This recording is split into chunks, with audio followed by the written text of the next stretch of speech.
وداعيا إلى الله بإذنه وسراجا قمرا منيرا একটা জবান বন্ধ রাখবেন না সবাই জবান খুলে মায়ার সুরে পড়েন না আল্লাহু আকবার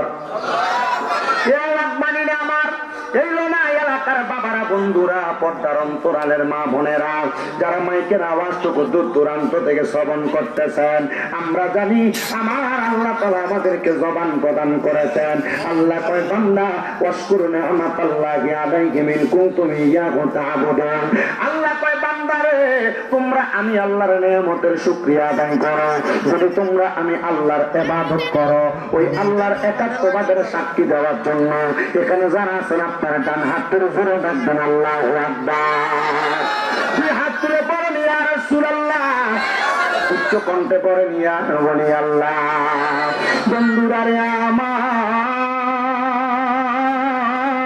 ও যুবক ভাইরা ও পর্দানশীল আমার মা বোনেরা আমার দাড়ি পাকা মুরব্বী বাবারা যেহেতু জবানের মালিক আমার আল্লাহ আল্লাহর দেওয়া জবান নিয়ে আমরা জান্নাতের বাগানে বসলাম মহব্বতের আওয়াজে আল্লাহ তাআলার কালামে হাকিমের তেলাওয়াত করে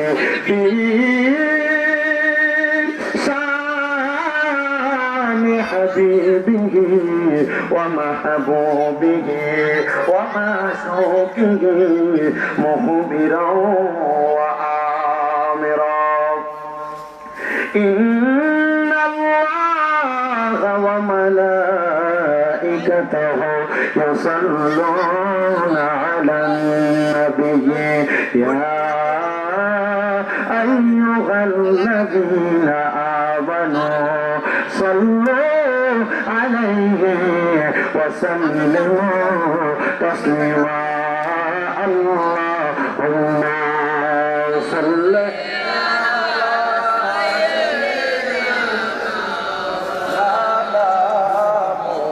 محمد وعلى آل سيدنا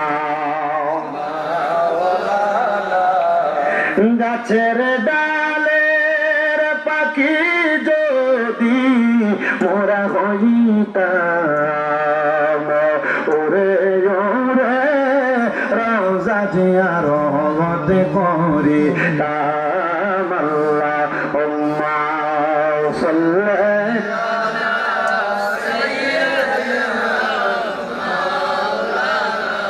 মুহাম্মাদ ওয়া আলা আলি سيدنا محمد لا إله إلا الله لا إله إلا الله لا إله لا إله إلا الله لا إله لا إله إلا الله لا إله لا إله তুমি কাউরে বানাইলা সফিউল্লাহ কাউরে বানাইলা রুহুল্লাহ হায়রে মোর নবীকে দয়া করে মোর নবীকে দয়া করে বানাইলা হাবিবুল্লাহ লা ইলাহা ইল্লাল্লাহ ও লা ইলাহা আইরে অনেক দূরে মদিনা আমরা কেমনে যাব জানি না দয়াল আল্লাহ দয়া করেন আমার দয়াল আল্লাহ রান পুরান মনের বাসনা লা ইলাহা ইল্লাল্লাহ ও লা ইলাহা আইরে আমরা বড় ভাগ্যবান আমরার নবী আল্লাহর মেহমান আল্লাহ দয়া করে করলেন দান বলেন দয়া করে আমার নবী ঈমানের ঈমান লা ইলাহা ইল্লাল্লাহ ও লা ইলাহা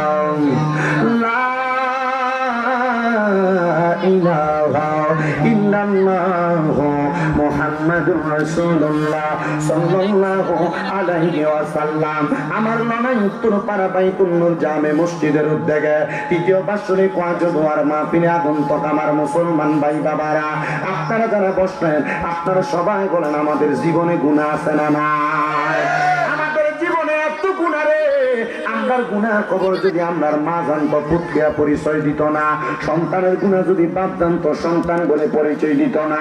এ দাড়ি পাকা মুরব্বী বাবারা, আপনার জীবনের গুনাহ যদি আপনার সন্তান দেখতো আপনারা তো বাপ পরিচয় দিত না। আল্লাহ গো লাখ লাখ শুকরিয়া আদায় করি তোমার দরবারে, তুমি না বলেছো লা তাকুনা তুমি রাহমাতিল্লাহ, তোমার রহমত থেকে নিরাশ না হওয়ার জন্য। ইন্নাল্লাহা নিশ্চয়ই তুমি আল্লাহ ইয়াগফিরুয যুনুবা জামিআ, সকল প্রকার গুনাহ ক্ষমা করে দাও। ইন্নাহু হুয়াল গফুরুর রহিম, নিশ্চয়ই তিনি আল্লাহ যিনি ক্ষমাশীল এবং দয়ালু।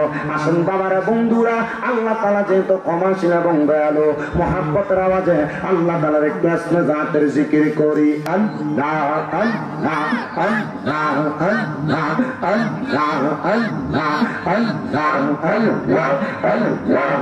আল্লাহ আল্লাহ আগুন নিবাইলে ইয়ানি বেলা রে আল্লাহ আল্লাহ দয়াল জলদি ইয়ানি বেলা আল্লাহ মারহাবা আল্লাহ আল্লাহ আল্লাহ আইরে আগুন নিবাইলে ইয়ানি বেলা ইয়ানি আল্লাহ লাইলার মুর্শিদ আল্লাহ আল্লাহ আল্লাহ আল্লাহ আল্লাহ আল্লাহ মারহাবা আল্লাহ আল্লাহ জলদি তারিকা আল্লাহ পাশে জামগো তোমার আল্লাহ পাশে আল্লাহ মুর্শিদ নামে মোহাম্মদ রোজাই পাওলা আল্লাহ মারহাবা আল্লাহ আল্লাহ আইরে দয়াল নবীর চেহারা মুবারক, দয়াল নবীর চেহারা মুবারক, একবার দেখা দিবা নি মুশকিলিয়া যাও একবার কালে আল্লাহ তাইবা আল্লাহ আল্লাহ আল্লাহ আল্লাহ আল্লাহ আশা মুর্শিদ গো তুমি কামনা ভাল্লা আল্লাহ মারহাবা আল্লাহ আল্লাহ আমি গোপনে কই রাপি রে গিয়ে এখন পাশে নয়া চলে দয়াল গো আমার অন্তরেতে চলে দয়া দয়া মারহাবা আল্লাহ আল্লাহ আমার অন্তরেতে চলে দয়া দয়া মারহাবা আল্লাহ আল্লাহ দয়াল নামে এত জালাই আমার নূর নবীর নামে এত জালা গালে কলকো আল্লাহ আমি গালে কলকো আল্লাহ গঙ্গা আসলে খালিজা আরতাম গল্লাহ আল্লাহ আল্লাহ মারহাবা আল্লাহ আল্লাহ আল্লাহ আল্লাহ আল্লাহ আল্লাহ তোমায় ডাকতে লইয়া সরকার প্রাণে চালাইও ডাকতে লইয়া বাংলার প্রাণে চালাইও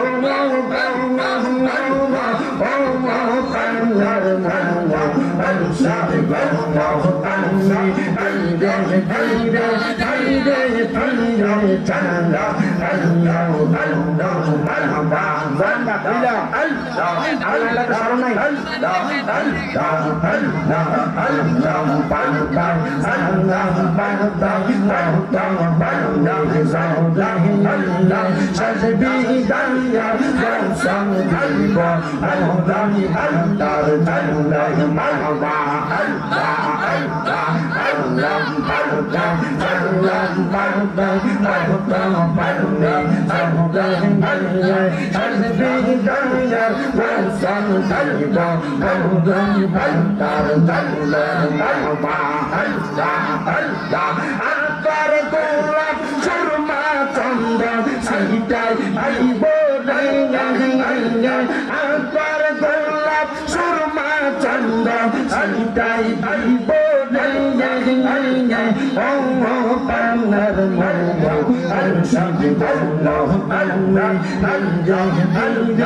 মুহাম্মাদুর রাসূলুল্লাহ সাল্লাল্লাহু আলাইহি ওয়াসাল্লাম। একটা জবানও বন্ধ রাখবেন না, জবানটা টেনে দিয়ে বলেন জিকির করলাম কার? আল্লাহর আল্লাহ বলে ডাকতে লাভ আছে না নাই? ডান হাত তুলে জোরে আরেকবার ডাকবেন আল্লাহ। আজকের মাহফিলের সম্মানিত বিশেষ আলোচক মাওলানা মুফতি আব্দুল কাদের কাদরী সাহেব আমার পরে মূল্যবান তাকরীর করবেন। এরপরে মাওলানা মুফতি মুবারক হোসেন জালালী সাহেব বয়ান করবেন। আমি আপনাদের কাছে সাময়িক সময় একটু দোয়া নিব, আর আমার দুটো জবান দ্বারা দুই একটা কথা আমি আপনাদেরকে জানিয়ে দিতে বসছি। এ মুসলমান ইমানদার, আমি আমার খুতবার ধারাবাহিকতার মধ্যে আল্লাহ তাআলার কোরআনুল কারীম থেকে একটা আয়াতে কারিমা তেলাওয়াত করেছি। যে আয়াতে কারিমার মধ্যে আমার আল্লাহ তাআলা ঘোষণা করেছেন, বান্দা লা ইউকাল্লিফুল্লাহু নাফসান ইল্লা উসআহা। আমার আল্লাহ তাআলা জানাতেন জগতের বান্দা দলেরা, আমি আল্লাহ কাউকে কারো সাধ্যের বাহিরে কোনো কিছু চাপাইয়া দেই না। এ মুসলমান, এ লড়াইয়ের বাবারা, আমার আল্লাহ কাউকে কারো সাধ্যের বাহিরে কোনো কিছু চাপাইয়া দেয় না। এবার বলেন, আমরা দুনিয়াতে যত মানুষ ধনী আছে, যত মানুষ গরিব আছে, যত মানুষ পয়সাওয়ালা আছে, যত মানুষ ফকির আছে, আপনারা বলেন ধনীকে ধনী ফকিরকে ফকির বানাইছে একজন, তিনি কে? আমি আপনাদের কাছে অল্প সময় চেষ্টা করব কয়েকটা কথা বলার জন্য, ওয়াকিয়া দিয়ে যাওয়ার জন্য। এ পোলাপানগুলো বোয়া না, আপনি এটা করেন না, আপনি সেখানে বসেন, কাউকে বসতে বলা যাবে না। আমার মাহফিলের সিস্টেম যার যেখানে ইচ্ছা এখানে থাকবে, সামনে হাঁটা চলা করা যাবে। আপনারা গভীর মনোযোগ দিয়ে বয়ান শ্রবণ করবেন। আল্লাহ বলেছেন, আমি কারো সাধ্যের বাহিরে কোনো কিছু চাপিয়ে দেই না। এবার বলেন, যে ব্যক্তি বেড়ার ঘরে ঘুমায় তার বেড়ার ঘরে থাকার ক্ষমতা দিছে কে? আল্লাহ। যে ব্যক্তি বিল্ডিং ঘরে ঘুমায় তার বিল্ডিং ঘরে ঘুমানোর ক্ষমতা দিছে কে? আমার মুসলমান ইমানদার, আল্লাহ পাকের একজন বন্ধু যার নাম হযরতে আহমদ খুজাইমা বলখি রাহমাতুল্লাহ আলাইহি, জিনার বাড়ি হইল বলখ এলাকার মধ্যে। উনি বলেন, আমি সব সময় আল্লাহ তাআলার ইবাদতে মশগুল থাকতাম। আউলিয়া কেরামের খাসিলত হলো, আউলিয়া কেরাম সব সময় আল্লাহ তাআলার ইবাদতে মশগুল থাকেন। আপনারা বলেন, নামাজ ছাড়া কোনো বেলায়েতি ওলিগিরি চলেনি? না না না, চলে না। হযরতে আহমদ খুজাইমা বলখ রাহমাতুল্লাহ আলাইহি বলেন, আমি যখন আমার বাড়ির মধ্যে বসবাস করতেছি, আমি তাহাজ্জুদের নামাজ পড়লাম। তাহাজ্জুদের নামাজটা পড়া আমি আমার আল্লাহ তাআলার কাছে দোয়া করলাম, আল্লাহ আমাকে আপনি যা দিয়েছেন আমি তা পাইয়া শুকরিয়া আদায় করি। ও আল্লাহ গো, আমি আহমদ কুজাইমা যখন বসবাস করি, আমি নামাজ পড়লে বড় মজা পাই, আমি রোজা রাখলে বড় মজা পাই, আমি দুনিয়ার আমল আকলাক করলে মজা পাই। অনেক মানুষ নামাজ পড়ে, নামাজের মধ্যে রোগ বালা মুসিবতের কথা মনে হয়, অভাবের কথা মনে হয়, সন্তান সুস্থতার কথা মনে হয়, আবার কোন জায়গায় ঋণ থাকার কারণে ঋণের কথা মনে হয়। কিন্তু হযরতে আহমদ কুজাইমা বলেন, ও জগতের মানুষ, আমি যখন নামাজ আদায় করি আমার কাছে এত মজা লাগে, আমার কাছে মনে হয় দুনিয়ার সবচাইতে মজাদার খাবার যদি আমাকে কেউ এই সময় আমার জিহ্বার মধ্যে দিয়া দেয়, আমি এই খাবারের চাইতে আমার ইবাদতের মাধ্যমে বেশি মজা পাবো। এ আমার লানায়ের বাবা হযরতে আহমদ কুজাইমা ডাক দিয়ে বলতেছি, আমি তাহাজ্জুদ নামাজের পড়ে আমি ফজরের নামাজের মুসল্লাটা বিছায়া আমি ফজরের নামাজ আদায় করলাম। ফজরের নামাজটা আদায় কইরা আমি ফজর থেকে সূর্য ওঠার আগ পর্যন্ত অপেক্ষা করতেছি, কারণ আমার নবীজির মিশকাতুল মাসাবির বাবু সলাতদের মধ্যে হাদিস শরীফ, আমার নবী বলতেছেন, ও উম্মতের দলেরা, আমি নবী ফজরের নামাজ আদায় করে যতক্ষণ সূর্য না উঠতো আমি নবী নামাজের মুসল্লা ত্যাগ করতাম না। নবী গো কেন? বলে আমি সূর্য ওঠার পর 2 রাকাত নামাজ আদায় করতাম, যেই নামাজটার নাম হলো সলাতুল ইশরাকের নামাজ। এ বাবা, 5 ওয়াক্ত নামাজ শুধু নামাজ না, 5 ওয়াক্ত নামাজ ছাড়া আমার আল্লাহ তাআলা বান্দার জন্য কিছু সহজ সাধ্য ইবাদত আল্লাহর বান্দাদেরকে দিবেন। এই নামাজটা যদি কোনো বান্দা আদায় করে আমার আল্লাহ তাআলা ওই বান্দাটার আমলনামার মধ্যে একটা পরিপূর্ণ উমরা এবং পরিপূর্ণ হজের সওয়াব দান করে। কই আমরা তো ফজরের নামাজই পড়ি না, আবার আমরা যদিও নামাজ পড়ি মুরগি যেমন ভাবে আদার খায়, আমরা তেমন ভাবে ঠোকর দিয়া নামাজ থেকে মসজিদ থেকে তাড়াহুড়া করে বের হয়ে যায়। মনে রাখবেন না, না না না, আল্লাহর বান্দা আহমদ কুজাইমা বলেন, আমি আবার ইশরাকের নামাজটা পড়ার জন্য অপেক্ষা করলাম, আমি কিন্তু ইশরাকের নামাজটা আদায় করলাম। ইশরাকের নামাজটা আদায় কইরা আমি মসজিদের বারান্দার সামনে এসে বসলাম। বসার পরে একজন লোক এসে আমার কাছে ফরিয়াদ জানাই, আহমদ, তুমি তো বলো এলাকার সবচাইতে বড় আলেম, তুমি দোয়া করলে দোয়া কবুল হয়। ও আহমদ, তোমার কাছে আমার একটা ফরিয়াদ, তুমি আমার জন্য দোয়া করো। আমার কোনো সম্পদ নাই, আমার কোনো টাকা নাই, আমার কোনো দৌলত নাই, আপনারা বলেন দোয়ার কারণে ধন সম্পদ দৌলত দিতে পারে একজন, তিনি কে? নবী আমার বলে, মানুষের তকদির কোনদিন পরিবর্তন হয় না, তবে ইল্লা বিদুআ, কেউ যদি দোয়া করে দোয়ার মাধ্যমে তকদির পরিবর্তন হয়ে যায়। এজন্য ছোট থাকেন, বড় থাকেন, যুবক থাকেন, মুরব্বী থাকেন, আপনারা সব সময় একজন আরেকজনের কাছে দোয়া চাইবেন। যদি আপনার বয়সে কেউ ছোট হয় তার কাছে দোয়া চাইতে আপনি বিরক্তি বোধ করবেন না। বলে হুজুর কেন গো? কারণ দোয়ার কারণে আপনার ভাগ্য এবং তকদিরটা পরিবর্তন হয়ে যাবে। এ আমার মুসলমান ইমানদার, হযরতে আহমদ কুজাইমা ডাক দিয়ে বলতেছে, জগতের মানুষ রে, ও জগতের মানুষ, আমি আহমদ কুজাইমা যখন দুনিয়ার জমিনের ভিতরে সেখানে বসলাম, লোকটা এসে আমার আহমদ কুজাইমা আপনি একটু দোয়া করেন, আমার তো সম্পদ নাই, আমার তো টাকা পয়সা কোনো কিছু নাই, আপনি দোয়া করলে আল্লাহ তাআলা আমার সম্পদ প্রদান করব। আহমদ কুজাইমা কয়, তুই যতক্ষণ পর্যন্ত আমার কাছে চাইছো, তুমি যদি ততক্ষণ সময় আমার আল্লাহর কাছে চাইতা, তাহলে আমার আল্লাহ তাআলা হয়তো তোমার এই সময়টার মাধ্যমে আল্লাহর কাছে চাইলে আল্লাহ তোমারে দিত। আমার কাছে কেন চাইনি রে? তুই তো চাইবি আমার আল্লাহ তাআলার কাছে। আহমদ কুজাইমার কথা শুই না, ওই লোকটা তার কথার বেদরা বুঝতে পারে নাই। ডাক দিয়ে কই, হুজুর দোয়া করলে করবেন না, করলে নাই, উল্টা কথা বলেন কেন? না রে বাবা, ঠিক আছে তুই যে আমারে বলছ, তাহলে তুই বলছ না আমি তোরে কোন রকমের পরামর্শ দিতাম। হুজুর কই, তার পরামর্শ আমি তার থেকে নিতেছি। হুজুর বলেন, ঠিক আছে, আমি তোমার জন্য দোয়া করব, আল্লাহ যেন তোমার দুনিয়ার জমিনের সম্পদের মালিক বানাই। হুজুর কয়, তুমি অনেকগুলা কাগজ একসাথে করো, কাগজগুলো একসাথে কইরা একটা পাত্রের মধ্যে কইরা ওই কাগজের মধ্যে তুমি বিভিন্ন পেশার নাম লেখা আনো। এবার আহমদ কুজাইমার সামনে আগন্তুক ব্যক্তিটা একটা কাগজের মধ্যে ব্যবসা লিখলেন, একটা কাগজের মধ্যে মাছ বিক্রেতা লিখলেন, একটা কাগজের মধ্যে অন্য কিছু লিখলেন, এমন ভাবে অনেক ব্যবসা বাণিজ্যের কথা লিখলেন। আহমদ কুজাইমা ওই কাগজটা নিয়ে আইসা হুজুরের সামনে পাত্রটা ধরলেন। পাত্রটা ধরার পর আহমদ কুজাইমার সামনে ওই লোকটা ডাক দিয়ে কই, হুজুর কি করব? বলে, তুমি এই পাত্র থেকে একটা কাগজ উঠাও। কাগজ উঠানোর কথা বলার সাথে সাথে হুজুর বলতে, সাবধান, এই কাগজে যেটা লেখা থাকবে তুমি সেই ব্যবসা করবা, সেই ব্যবসা করলে আল্লাহ তোমার এই ব্যবসার মাধ্যমে উন্নতি দান করব। এবার লোকটা আহমদ খুজাইমার কথা মোতাবেক সেখান থেকে একটা কাগজ হাতের মধ্যে নিলেন। কাগজে উঠে দেখে কাগজের মধ্যে লেখা ডাকাইতি। কি লেখা? আমরা কথা বললাম কি লেখা? তার মানে এমনিও তো খারাপ আছে, এমনিও তো। তোমরা বসো না কেন এখানে?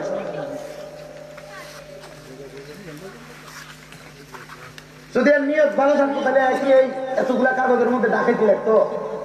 সরো লাগছে। আহমদ খুজাইমা কয় তুমি বলছো যেটা লেখা থাকবে সেই কাজ করবা। যাও, আমি তোমার অনুমতি দিলাম, তুমি ডাকাইতি করো। আমি অনুমতি পাইছি আল্লাহর একজন হক্কানি বান্দার কাছে। এবার আপনারা বলেন হেদায়েত দেওয়ার মালিক একজন, তিনি কে? আল্লাহ যদি হেদায়েত দেয়, হেদায়েত কেউ ধরে রাখতে পারবো? এ মুসলমান ইমানদার, এ আমার লড়াইয়ের উত্তর পাড়ার বাবারা, আশেপাশে এলাকা থেকে দাঁড়িয়ে পাতা মুরব্বী বাবারা, একটু অন্তরের কানটা লাগে বয়ানটা শ্রবণ করার চেষ্টা করেন। এবার লোকটা এলাকার ডাকাতের সর্দারের কাছে যা বলতেছে, এই ডাকাত সর্দার, আমার মনের মধ্যে ইচ্ছা যাচ্ছে তোমার সাথে ডাকাইতি করব, তুমি কি তোমার দলের মধ্যে আমার রাখবানি?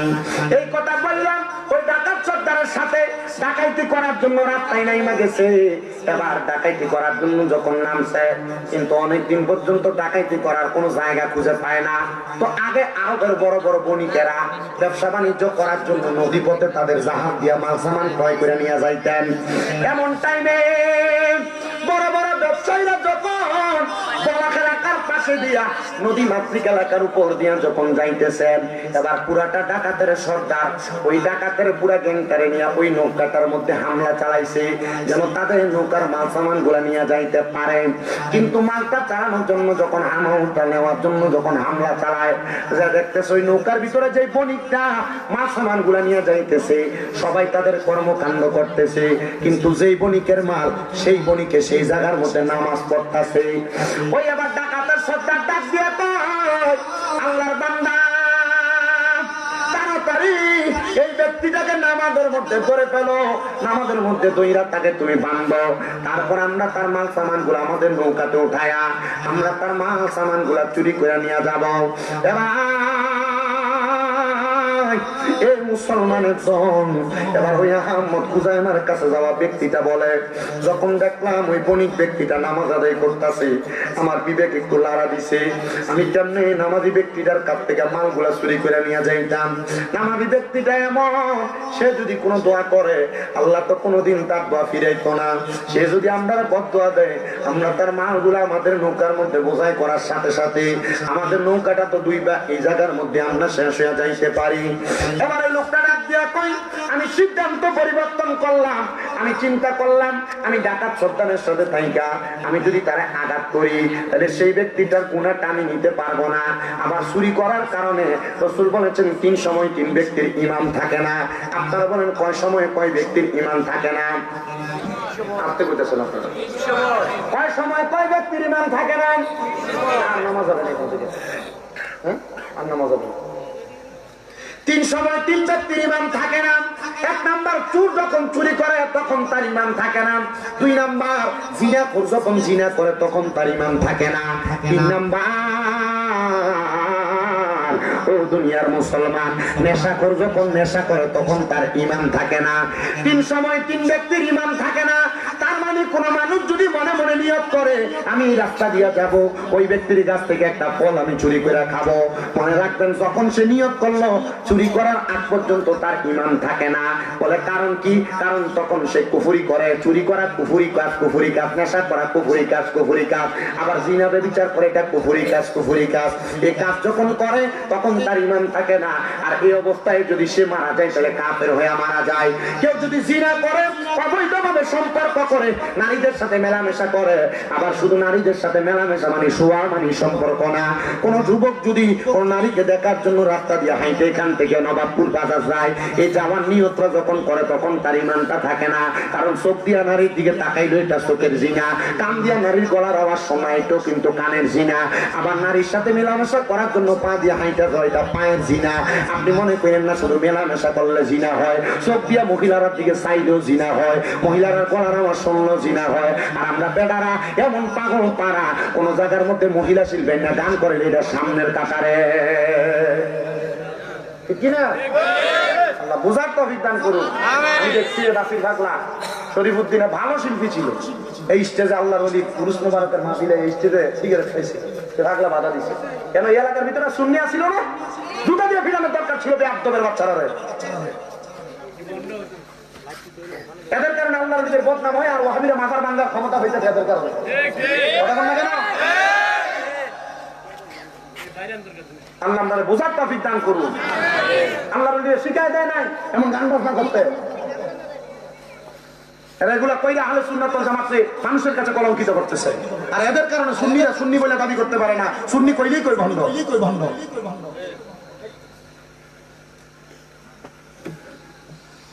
তো আমি যেই কথা বলতেছিলাম আমার বাবারা, আপনারা বলেন দুনিয়ার জমিনের ভিতরে কয় কাজ করার সময় কয় ব্যক্তির ঈমান থাকে না? তাহলে 3 কাজ করার সময় 3 ব্যক্তির ঈমান থাকে না।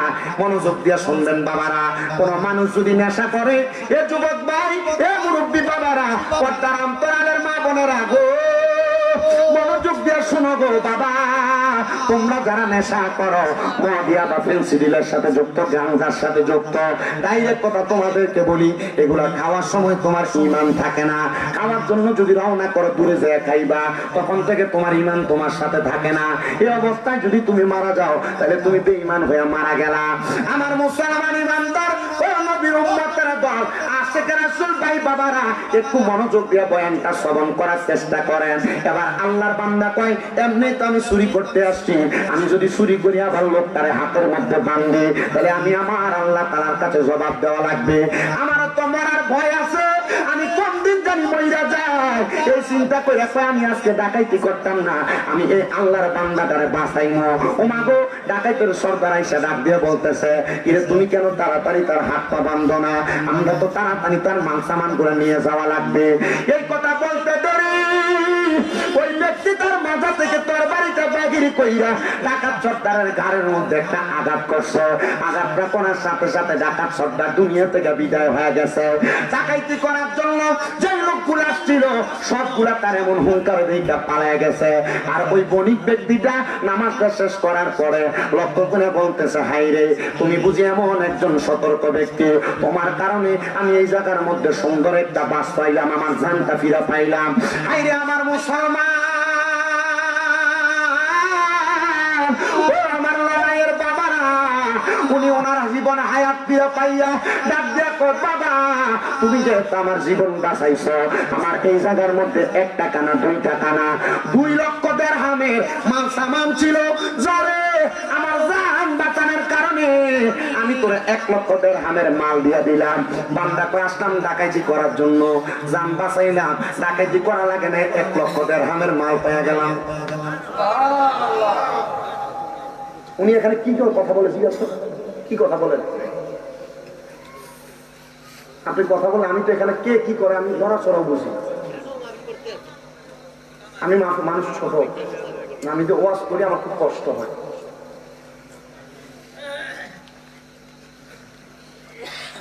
আমি 2টা কথা বলবো, আপনি যদি মনোযোগ দেন আসুন কেমন লাগে। এখানে মানুষ বসা ছিল মাত্র 13 জন, এখন কি 13 জন না বেশি? আমার খাইলে মাঠে ভয়ে দিলে আমি কটা মানুষ গোলানোর মতো ক্ষমতা এটা আমার না, এটা আল্লাহ দিচ্ছেন। কিন্তু আপনি যদি কথা বলে আমার এই যে 1 মিনিট কথা বলতে ছিল লস, আমি 9টা বাজার 1 মিনিটে তো বেশি ওয়াজ করতাম না। টাইম বান্দা রিসার্চ মাইক করছে, আমি ওনার থেকে মাইক দিব। যতক্ষণ কথা বলি একটু মনোযোগ দিয়ে শুনেন। আল্লাহর ওলির কাছে গেছে চাকরির জন্য, সম্পদের সন্ধান দেওয়ার জন্য। আল্লাহর ওলির কাছে যাওয়ার পর অনেকগুলা ওয়াজ দেওয়ার পরে চাকরি পাইছেন একটা। চাকরির নাম কি? ডাকাইতি। ডাকাতি করতে যাইয়া আমলওয়ালা বণিকরে বাঁচাইছে, নামাজি বণিকরে বাঁচাইছে। নামাজি বণিক বাঁচার কারণে তার অর্ধেক সম্পদ, অর্ধেক ব্যবসায়িক মাল দিয়া দিছে। ওই মালগুলা পাইয়া সে বলে, আমি আল্লাহ তাআলার কুদরতি কদমের মধ্যে একটা সেজদা দিছি, আমার আল্লাহরে বললাম, আল্লাহ এতদিন পর্যন্ত জানতাম সোহবতে সালে তোরা সালে কোনাত, সোহবতে তালে তোরা তালে কোনাত। ভালো ব্যক্তির সোহবতে থাকলে ভালো হওয়া যায়, খারাপ ব্যক্তির সোহবতে থাকলে খারাপ হওয়া যায়। ও আল্লাহ, আমি এমন একজন ভালো ব্যক্তির সোহবতে আছিলাম গো, উনি আমার পেশা দিছে ডাকাইতে, কিন্তু নামাজি ব্যক্তির দিকে তাকে আমার মনটা নরম হয়ে গেছে। এখন দিয়ে 1 লক্ষ দিরহামের মাল পেয়ে গেলাম। আল্লাহ, এই মাল আমি কি করব? এত সম্পদের আশা তো আমি করি নাই। এবার 1 লক্ষ দিরহামের মালগুলা নিয়ে আহমদ কুজাইমার কাছে যা বলতেছে, ও আহমদ কুজাইমা, দেখছেন নি কত মাল দেখা যায়? বলে তুমি কি এত বড় ডাকাইতি করছো নাকি? কয় না গো না, আমি ডাকাইতি করি নাই গো। কোথায়? বলে এই মালগুলা আমারে ডাকাইতি করতে যাওয়ার পর আমার সর্দার যখন ডাকাইতি করব, যে ব্যক্তির ডাকাইতি করব সে নামাজি হওয়ার কারণে, আমি তার উদ্ধার করার কারণে, ডাকাইত থেকে বাঁচানোর কারণে সে তার অর্ধেক মাল আমারে দিয়া দিছে। কয় আল্লাহর শুকরিয়া আদায় করো, আল্লাহ তাআলার কাছে সেজদায় অবনত হও। কয় হুজুর, আমার কোনো মাল সামানের দরকার নাই, এখন থেকে ওয়াদা করলাম আর আমি কোনোদিন কোনো মাল সামানের লোভ করব না। আমি যদি আমার আল্লাহ তাআলার পথে মতে থাকার জন্য কোন আউলিয়া কারণে সোহবতে থাকি, তাহলে আমার আল্লাহ তাআলা আমার ধন সম্পদ দিয়ে এমনি ভরপুর করে দিব। আমার ধন সম্পদ বেশিও লাগে না, অনেক কম ধন সম্পদ পাই, এইটা দ্বারা উপকৃত হওয়া যায়। এবার আপনারা বলেন বাবারা, মরার আগ পর্যন্ত আল্লাহর ওলিদের প্রথম মধ্যে পাইকা আউলিয়া কেরামের অনুসরণ কইরা আমরা আল্লাহ পর্যন্ত পৌঁছাইতে চাই কি চাই না?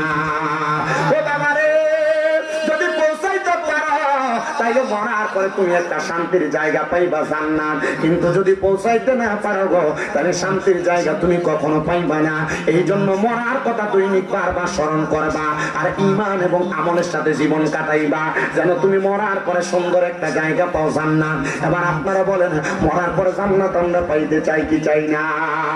আমার মরণের কতদিন বাকি আমি জানিলাম না গো আল্লাহ, মরণের কতদিন বাকি, আমার মরণের কতদিন বাকি আমি জানিলাম না গো আল্লাহ, মরণের কত বাকি, আমার মরণের কতদিন বাকি আমি জানিলাম না গো আল্লাহ, মরণের কতদিন বাকি। হঠাৎ আজরাইল আসিয়া যখন হস্তে দিবা দড়ি, তখন আমার মনা বাঙাই করবে লুকা চুরি, আমি বুঝিলাম না গো আল্লাহ, মরণের কতদিন বাকি, আমার মরণের কতদিন বাকি আমি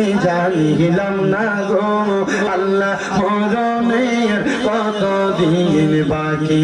আর আয়াত হইল হাতে বাইরে, মত হইল পায়ে, যেই জায়গায় যার মরণ লেখা সেই জায়গায় সে মরে, আমি বুঝিলাম না গো আল্লাহ, মরণের কতদিন বাকি, আমার মরণের কতদিন বাকি আমি জানিলাম না গো আল্লাহ, মরণের কতদিন বাকি।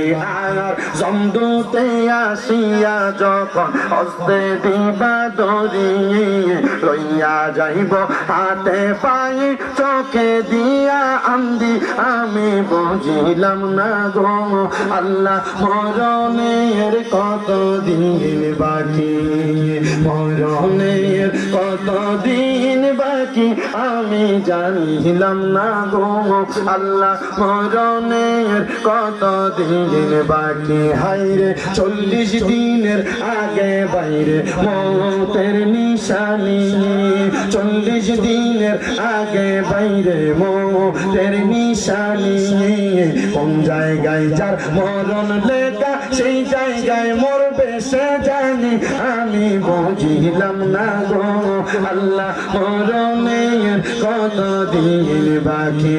একটা জবান বন্ধ রাখবেন না। আপনারা বলেন, মরণ কথা নাকি সত্য না মিথ্যা? এ দুনিয়ার মুসলমান,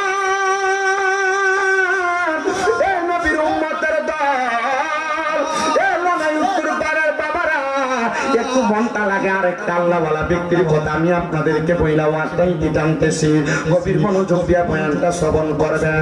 আমরা যেই তরিকা মোতাবেক চলাফেরা করি, হুজুর গৌসে পাক বড় পীর আব্দুল কাদের জিলানী আল জিলানী, ওনার নামটা তো আপনার নতুন শুনি নাই, ওনার দরবারের কথা আমরা কম শুনি নাই। আপনারা বলেন গৌসে পাক কি কম দামি ওলি না বেশি দামি?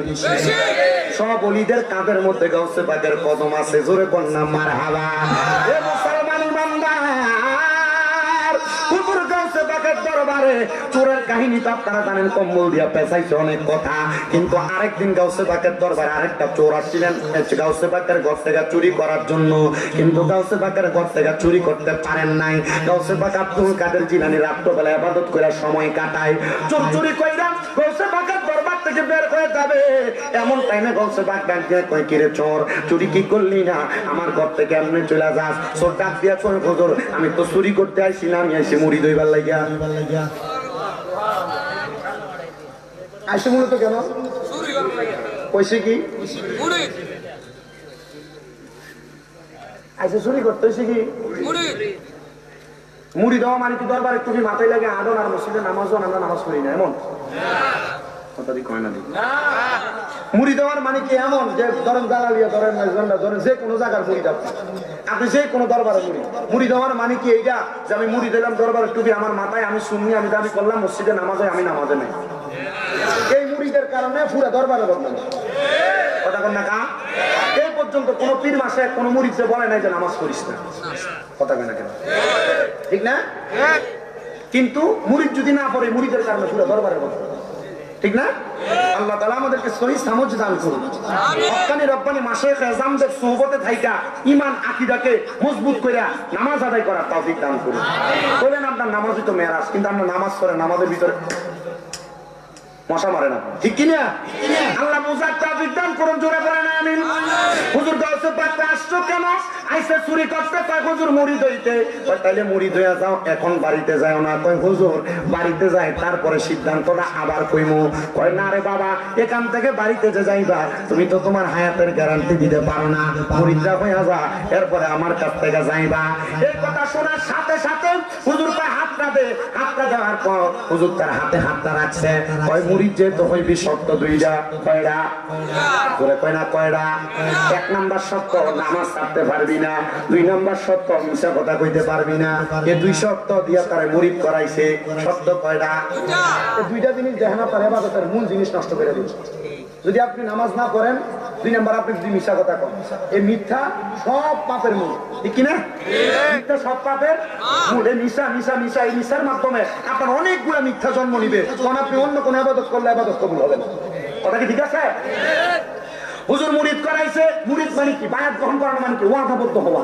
হুজুর মুরিদ করাইছেন, আমার হাতে হাত রেখে তো কোনোদিন নামাজ ছাড়বি না আর কোনোদিন মিশা কথা কইবি না। কথা মোতাবেক ওয়াদা করছে, হুজুর নামাজ ছাড়তাম না, মিশা কথা কইতাম না। হুজুরের কথা কই না, তার কাছে ওয়াদা নিয়া তার হুজুরের গায়ের একটা পাঞ্জাবি পরাইয়া দিছে, সুন্দর একটা পাগড়ি লাগিয়ে দিছে। পাগড়িটা লাগাইয়া ঘর থেকে বের হয়ে যায় আর মনে মনে কাজগের মতো বাচ্ছি, আর কোনোদিন আমি এই ঘরে চুরি করতে আইতাম না, কারণ এই ঘরের মানুষ রাত্রে ঘুমায় না, এই ঘরের মানুষ আল্লাহ তাআলার ইবাদত তাহাজ্জুদ করে। নবীজির প্রখ্যাত হযরতে সাহাবী হযরতে রবিয়া বলেন, আমি একদিন আমার নবীরে ওযুর পানি আগে দিছি। ওই ওযুর পানিটা হলো তাহাজ্জুদের ওযুর পানি। আমার নবী কয়, রবিয়া তুমি যে আমার তাহাজ্জুদের পানি দুধটা পানিটা আগে দাও, ওযুর পানিটা আগে দাও, তোমার ওযুর পানিটা পায় আমার কাছে বড় ভালো লাগে। রবিয়া বলো না তুমি আমার কাছে কি চাও? রবিয়া ডাক দিয়া কয়, নবী গো আমি আপনার কাছে অন্য কোনো কিছু চাই না, আমি চাই আপনি যখন জান্নাতে যাবেন আপনার লোকে আমার আপনি জান্নাতে রাখছেন। আগে দিছে কি এর বাণী? আসতে পেতেছি কিসের বাণী? ওযুর বাণী। নবীজি গেছে, তুমি যে আমার ওযুর পানি তাহাজ্জুদের সময় আগে দাও, আমার কাছে খুব ভালো লাগে, কি চাও বলো তো? রবিয়া ডাক দিয়া কয়, নবী আপনার সাথে আমি জান্নাতে আখিরাতের মধ্যে সব জায়গায় থাকতে চাই। আমার নবী কয়, মসজিদের মুসল্লা তারা তোমার কপালের স্থান বানাও, মানে নামাজটার মধ্যে তুমি মনোযোগ লাগাও, দেখবা তুমি জান্নাতের মধ্যে আমি নবীর সাথে থাকবা। এ আব্বুজিরা, এ নবীর উম্মতের দল, ঠিকই ওই রবিয়া ইন্তেকাল করার পরে নবীজির সাহাবায়ে কেরাম স্বপ্ন দেখছে ওই রবিয়া জান্নাতের মধ্যে একটা ঘরে অবস্থান করতেছে। ওই ঘরটার নাম হলো মাকামে মাহমুদের সবচাইতে প্রশংসার জায়গা জান্নাতুল ফেরদাউস। জিজ্ঞাসা করে তুমি এই ঘরে কার জন্য অপেক্ষা করো? বলে রহমতের নবীর জন্য। ওই নবী কি তোমার ঘরে যাবে? নবীর জন্য আল্লাহ আরো সুন্দর জান্নাত রাখছে। ওই যত সুন্দর রাখুক না কেন আমি আমার নবীর সাথে থাকব, কারণ আমার নবী কইছে তাহাজ্জুদের পানি আগে দেওয়ার কারণে, আমার নবীর সাথে আমি নবীর কথা মোতাবেক নামাজ পড়ার কারণে আমার নবীর সাথে আমি জান্নাতে থাকবো, সব জায়গার মধ্যে থাকবো। আমি এর জন্য সব জায়গায় থাকবো বিদায় আমি জান্নাতের মধ্যে নবীর জন্য অপেক্ষা করি। জোরে কোন সুবহানাল্লাহ। সূরা ডাক দিয়ে কাজগার বাচ্চা বাচ্চা আর কোনদিনের বাড়ি চাইতাম না চুরি করতে, কারণ এই বাড়ির মানুষ ঘুমায় না। কি করে? কি নামাজ? ঘুরে পান না কি নামাজ? কোন সময়? আল্লাহর কসম, সমস্ত পৃথিবীর জমিনে যত ওলিরা পীর দাবি করে একজনও তাহাজ্জুদ নামাজ ছাড়া পীর হইতে পারে নাই, ওলি হইতে পারে নাই। যদি মনে করো যে হ্যাঁ হুজুর হক্কানি পীরের নামাজ আদায় করে ওলি হইছে, হক্কানি পীরের নামাজ ছাড়া ওলি হয় নাই, আল্লাহ আমাদের বোঝার তৌফিক দান করুন। জোরে কোন আমিন। এ দুনিয়ার মুসলমান, ঘর থেকে চুরি করে বাইর হইয়া ফজরের সময় একবারে কাছাকাছি এবার ঘর থেকে বাইর হইয়া সামনে গেছে, যে দেখতেছে বড় একটা রাজপ্রাসাদ। চিন্তা করছে রাজপ্রাসাদের মধ্যে চুরিটা করি, কারণ রাজারা সারা রাত্র পর্যন্ত আড্ডা ফিরটা ফজর রাত পড়তে যায় কিন্তু ঘুমায়। আর আমরা সমাজে এখন রাজা হওয়া লাগে না, 2 টাকা কামাই করতে পারলে আর যে একটা মোবাইল হাতের মধ্যে আয় পড়ছে পুরো রাত মোবাইলটা টিপা ফজরের সময় আজানটা দিলে এরপরে সাজা লাগে ঘুমাইতে যায়। আপনারা কোন ঠিক না ঠিক? এই যারা আবার চোরাচুরি করে শান্তি পায় না। আরে বাবা ও নবীর উম্মতের দলেরা, এবার বাদশার রাজপ্রাসাদে ঢুকবো। এমন টাইমে রাজপ্রাসাদের দরজার মধ্যে প্রহরী ডাক দিয়া কয়, এ কে আপনি? বলে তোমার বাদশার বাড়িতে চুরি করতে যাই। এবার ওই প্রহরী ডাক দিয়া কয় ঘুম ঘুম চোখের ভিতরে, কিরে চোর তো কোনোদিন শিকার যাইতো না, আমি চোর চুরি করতে যাই। শিকার করে রিমান্ডে দিল জীবনও শিকার যায়।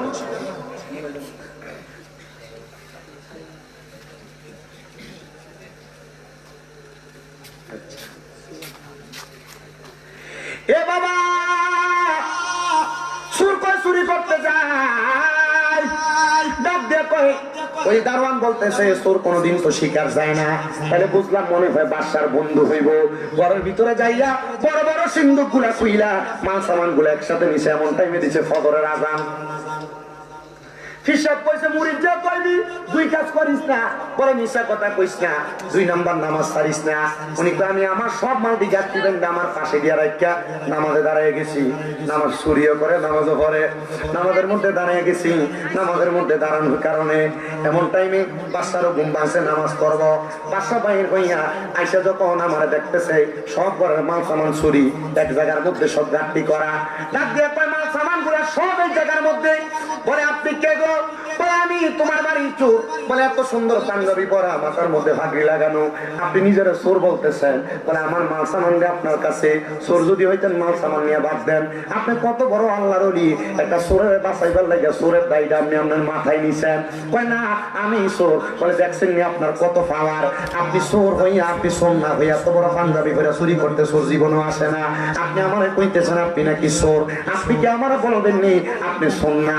আপনি বড় মাপের আল্লাহর ওলি। হুজুর যা অবস্থায় আছে আপনি যেহেতু বাঁচাইছেন এগুলো নিয়ে যান, আমার বাসাইও নিয়ে যান। যে ব্যক্তি নিজে চোররা বাঁচাইবার লাগে নিজের গাড়ি চোরের দায়িত্ব লইয়া যায়, আপনি চোর না, আপনি বড় মাপের আল্লাহর ওলি, আপনি আমার মুরিদ করে দিয়ে যান। এর আগে চুরি করতে যাইয়া মুরিদ হইছি, এখন চুরি করতে যাইয়া মুরিদ বানাইতেছি। আপনার কষ্ট দিতেছে? খুব কষ্ট করে এটি বাইর করি। যদি আপনার এটি শোনার পরে যদি মনে করেন যে না চোর নামাজ পড়ছেনি, আপনি খারাপ কাজ করছেন, করতে করতে করতে করতে আপনি একবারে বাদ হয়ে গেছেন, তওবা করেন, মসজিদে আসেন 2 রাকাত নামাজ পড়েন। না আমরা সমাজের মানুষের খাচ্ছ খারাপ। কোনো মানুষ যদি নামাজ না পড়ে আজকা যদি নামাজ পড়ে মসজিদে বাড়িলে কি নতুন নাকি কথা বল না কেন? আমার টুপিটা লাগে যদি মসজিদে যা কি কবে থেকে কথা বল না কেন? আর তো নামাজ পড়ছে তার তিস্কারির কারণে সে নামাজ ছেড়ে দিতেছে। কথা বল না কেন? আল্লাহ আমাদেরকে সহি সমাজ বুঝার তৌফিক দান করুন।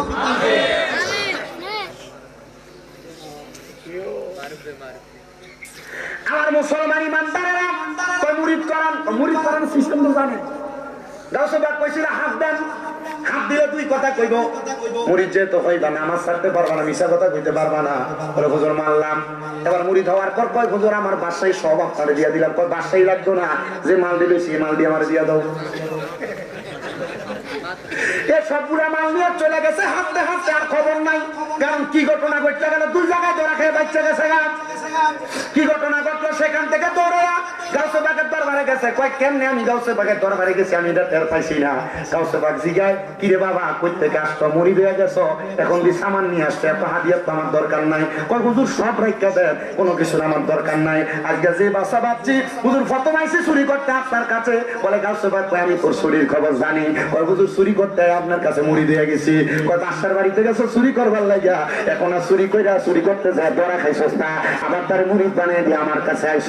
কয় হ্যাঁ হুজুর। কয় চুরি করার ধরা খাওয়ানোর আগে কি করছ? কয় হুজুর 2 রাকাত নামাজ পড়ছি। কয় আমার আল্লাহ তাআলা তো 2 রাকাত নামাজটা কবুল করছে। আমার লমাইয়ের বাবা, আপনার কোন ইবাদত আল্লাহর কাছে কবুল হইবে এটার গ্যারান্টি তো আপনি দিতে পারেন না।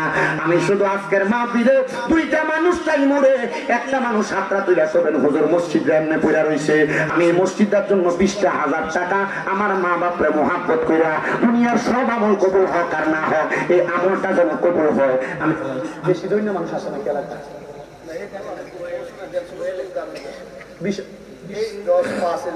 আচ্ছা 20,000 টাকা দিব একটা সন্তান, হাতটা তুলা বলবেন হুজুর আমি 20,000 টাকা দান করবো আমার জন্য খাস করে।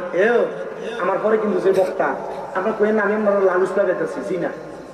আপনাদের এলাকার সন্তান হইতে পারে মুফতি মাওলানা আব্দুল কাদের আল কাদেরী সাহেব। উনি কুমিল্লা শহরের একজন একটা বড় মসজিদের খতিব।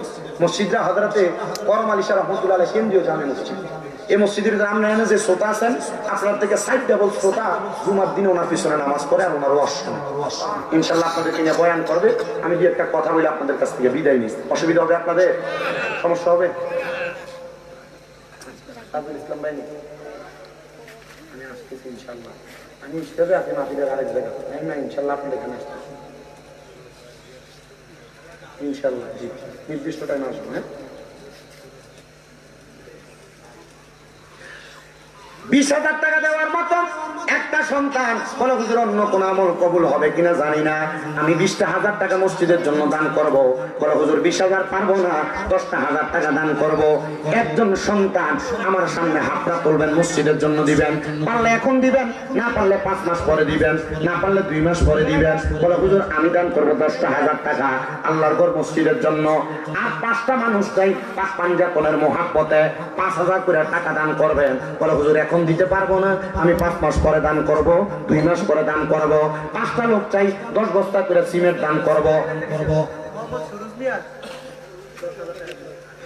নারে তাকবীর একবার বলেন, আরে করবেন না। নারে রিসালাত। আল্লাহ কবুল করে মঞ্জুর করুন। জনাব মোহাম্মদ সুরুজ মিয়া উনি দান করছে 10,000 টাকা। আল্লাহ কবুল মঞ্জুর করো। সুরুজ মিয়ার বংশের কবর আযাব মাফ করো, কামাই রুজির মধ্যে বরকত দান করো, হায়াতের মধ্যে বরকত দান করো। সুরুজ মিয়া যে আশা করে দান করছে আশা পূরণ করো। জোরে জোরে কোন আল্লাহুম্মা আমিন। 5,000 করে দান করো। দুইটা ছেলে বিদেশ 5,000 করে 5 জন মানুষ আমি চাইছি। 5,000 করে 5 জন মানুষ চাইছি। 1 নাম্বার কি দান করবে? 5,000 টাকা। বলে হুজুর আমার জন্য কাজ করে দোয়া করেন, আমি 5,000 টাকা দান করবো। আমি বুঝি না, তারা আমার দিয়ে ওয়াজ করাইতো। ও কালেকশনের মেশিন হলো মুবারক জালালি সাহেব। উনি যখন কালেকশন করতো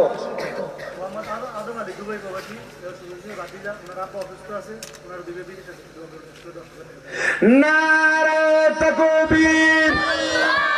মোহাম্মদ আদম আলী সুরুজ মিয়া ভাতিজা দান করছে 10,000 টাকা। তারা 2টা ভাই বিদেশের জমিনে। আল্লাহ তাদেরকে সহি সালামতে কবর মঞ্জুর করো। আল্লাহ আদম আলীর মনে আশা পূরণ করো, বংশের কবর আযাব মাফ করো, কামাই রুজির মধ্যে বরকত দান করো। তাদের আব্বা যেন সুস্থ শিফাতুল কামেলা নসিব করো। আল্লাহ তাদের মনের নেক মাশাগুনা পূরণ করো। আল্লাহ মক্কা মদিনা না দেখাইয়া মরণ দিও না। ও মন ভাই পাখিতে পানজাত নিরাকারে নিরঞ্জন এক বস্তুতে দুই রকম বুঝায় শরীয়তের সতেজ না তরিকতের নাই মুকাম হাকিকত বুঝিলে মারফত পাই রে মন পাগলা মনোরায় তুই ডুব দিলি না পাকা ধরিয়ায় একটা মানুষ এক নম্বর পাক পাঞ্জাতনের মোহাম্মদে 5,000 টাকা দান করবেন একজন 5,000 টাকা দিবেন মসজিদের কাজের জন্য